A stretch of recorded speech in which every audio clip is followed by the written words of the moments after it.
When I go on vacation for 30 days, I take 30 watches with me. The moment Shannon Sharpe started discussing Floyd Mayweather Jr.'s finances, the image of unlimited wealth suddenly seemed a little less untouchable. Behind the private jets, luxury watches, and flashy lifestyle, questions began to emerge about whether everything is as strong as it appears. Is Floyd really as financially secure as he claims, or is there more happening behind the scenes? And if the self-proclaimed cash king keeps pursuing exhibition fights, many are wondering what is driving those decisions.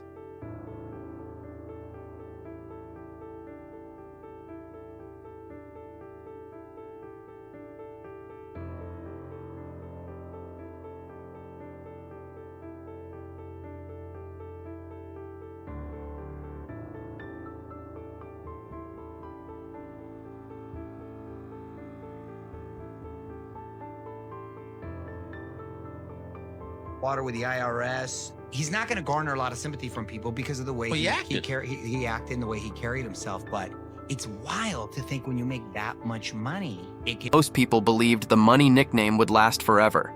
But lately, that image has started to face more questions than ever. The most surprising part isn't the rumors themselves, it's the growing number of people telling a similar story about Floyd Mayweather Jr. And at this point, many of those voices are no longer being dismissed as critics. When it comes to Floyd Mayweather, I told you he was broke. Y'all got so mad at me because it's like, how could somebody actually broke talk about a man who's broke and he got more money than you? Look at all those fake Birkins he buys his girlfriends. Well, listen, here's the thing. Now, I told you them Birkins was fake.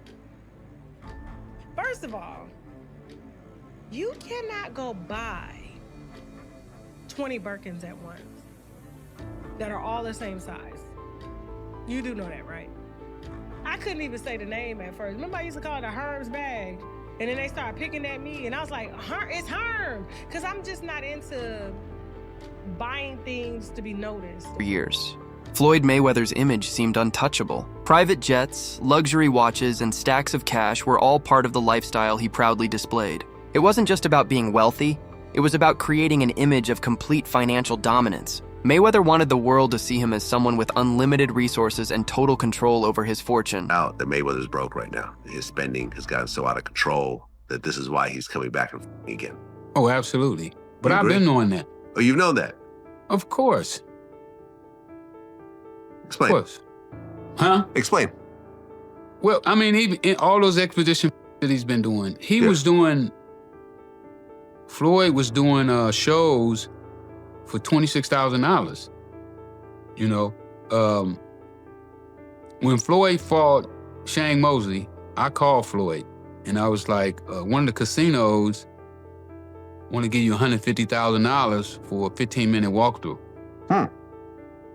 And they said they'll give me $30,000 to walk through with you. And he turned it down. Now, that same image is starting to face more scrutiny than ever. And one of the people raising questions is Shannon Sharpe, who didn't need loud accusations or dramatic reactions. Instead, he calmly pointed to details and connections that many people had been reluctant to discuss publicly. Want to do a deal with me. But if someone going out there putting lies on my name, put lies on me and my team and my family and hurting my business, we're not talking about millions. We're talking about billions of dollars. We can't do that. So this is my first time ever filing a lawsuit against a media company for speaking bad about my company. I'm not a liar. I'm a lot of things, but I'm not a liar.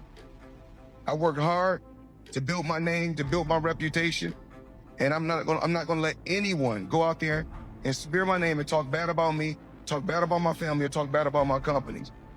The conversation is no longer about how much money Floyd Mayweather made. Everyone knows he earned hundreds of millions during his career.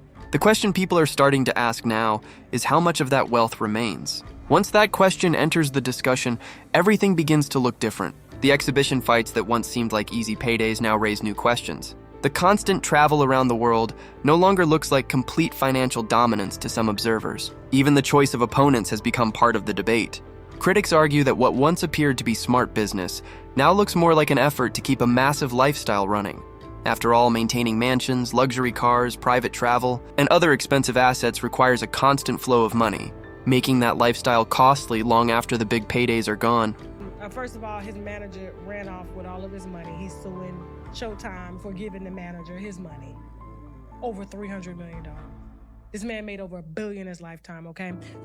It was reported just a few days ago that he has a tax lien for about $7.3 million, okay? Federal tax liens, okay, filed in 2018 and in 2023. So these are unpaid past taxes, all right? I guess the skating rink and the strip club ain't bringing in money like that. Neither is his boxing career because apparently, you know, his ex-manager took it all. And let's not forget back in 2017, okay, a year before that, he owed about $22.2 million, but his manager, Al Heyman, took care of that at the time.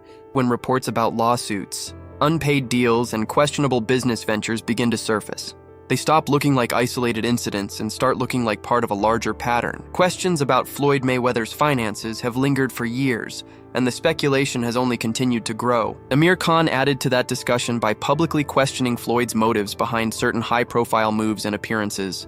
At the same time, comparisons have been made to Canelo Alvarez, whose business approach appears more focused on long-term investments and structured planning. While no one can say for certain who is wealthier, some observers argue that Canelo's financial image appears more stable, while Floyd's continues to generate questions and scrutiny. Exact words were, quote, "It's an exhibition, so we're both winners. We just want to go out there, entertain the people, put on a good show." When he said that, from where I was sitting, he kind of gave away the fact that he really doesn't want to risk the record, right? That kind of gives it away. How do you feel about that? You're a respectful guy, but as a fighter, how do you feel about that position he's taken? As a fighter, I'm a fighter and I respect everyone. I mean, opinion, I respect everyone's decision. But I hope that and on that decision, announcement of Floyd Mayweather, he will, what he signed is a real fight, so he should fulfill his commitment. Manny Pacquiao adds another perspective to the conversation.